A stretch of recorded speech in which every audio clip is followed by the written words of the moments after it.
Hi, welcome to the special post-election edition of Chicago Business Today. I'm Lisa Leiter.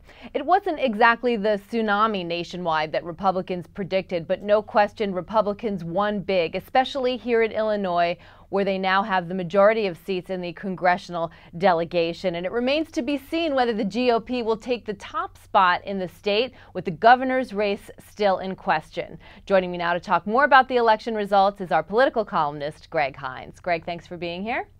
We're still in question with the governor's race. Looks like Quinn's got a lead, but it's close. How do you see this playing out? The lead is not huge as leads go, but I think it's very significant. It's in the range of about 8,000 with anywhere between 70 or 80 and a couple hundred precincts yet to count. But it looks like the vast majority of those are upstate, particularly in Cook County and Chicago. There's also a lot of provisional ballots up in this part of the state. And a fair amount of absentees. That's bad for Mr. Brady because while he did great once you left Cook County, he got absolutely killed up here. If most of the votes that are left are up here, that means that 8,000 figure is a floor, not a ceiling. It's going to go up. Picking up those kinds of numbers in any kind of recount or mistake review procedure is going to be very difficult. Only this spring, Kirk Dillard, the Republican nominee for who ran against Mr. Brady, was only behind 168, and he didn't do a recount.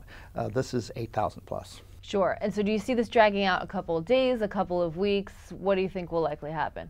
Probably closer to a couple of days than a couple of weeks. Honor needs to be satisfied here, as well as good constitutional, every vote counts kind of procedures. But at a certain point, the world kind of says, hey, it's over, get used to it, let's move on.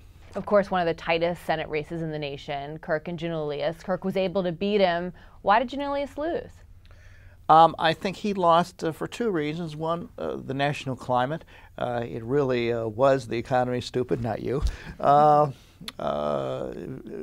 Democrats nationally at the congressional level swam into all kinds of problems on that. And while it was a little easier for some of their Senate nominees, they all had to swim upstream. Second, while both contenders here had negatives, I think Mr. Giannoulias is particularly those in regard to his family's bank, all the Jaws, Gianrango stuff. He couldn't move because every time he tried to move an inch, they'd whack him with that. That was very difficult for him to overcome. Sure, and another candidate that got some bad press was Joe Barrios, yet he was still able to win against Forrest Claypool, who really fought hard. Was that just another example of the Chicago machine at work?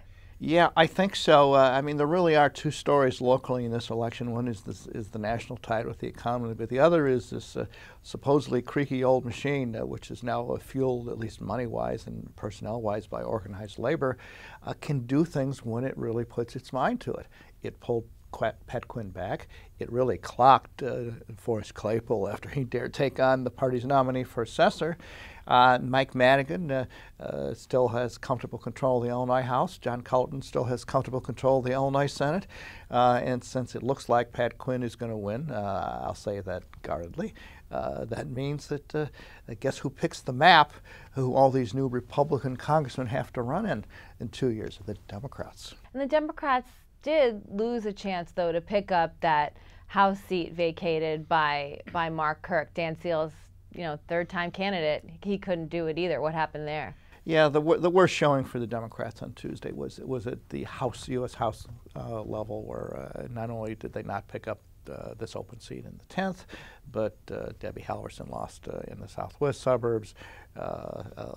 Melissa Bean may have lost in the north, although that one is very close. They didn't pick up this one. Phil Hare lost in the western Illinois. Bill Foster lost in the western suburbs. At the congressional level, they had a terrible day, really terrible. Okay. As long as we've got you sitting here, we need to talk about the mayoral race a little bit. Last time we sat here, we were wondering whether another big-name candidate might come into the race, given some people who decided not to run. What does Lisa Madigan have to say? I talked to Lisa at her victory party last night. She didn't come to me. I literally had to go and grab her by the hand and hold on until she talked. He says, hey, I said before I wasn't planning to run. I'm still not planning to run. I took that pretty much as a no, because if while the word planning is one of those loophole words that politicians use sometime, realistically, if you're going to run, you have to file petitions now within a month. You got to be doing it, and she shows no sign of doing it. Okay. Well, Greg, thanks a lot. I'm sure we'll be watching this for the next few days.